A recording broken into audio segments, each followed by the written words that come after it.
Hello everyone, Mike Arnold here, co-founder, Path Trading Partners on Bob Icino. So not much action, Nikola just trading down. We have the 4-hour rotation zone sort of providing the key support and resistance levels right now. We found a little bit resistance at that 55 mark again today. You can see the couple minor pushes trying to get above it.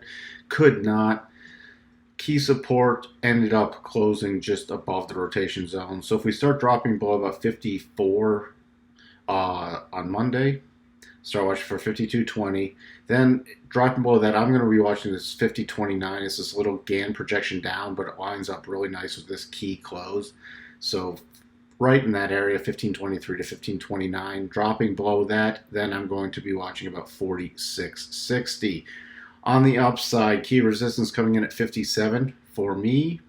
If we get above there, start watching for this 59.85, 63.32, 67.79. So what I'm really watching is a break up above about this 57 area of resistance, or a break below this 54 area, and then trading it appropriately. Take a look at the daily chart. You see not much separation still at the rotation zone. Did gap above it, but then closing in it, now closing back below it. Still needs some more separation to really use that as key levels.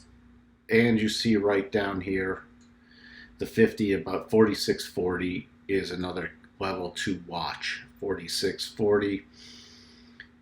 You know, we just said 46.53, so 46.53 to 46.40 is the very key area for support should the sell-off continue.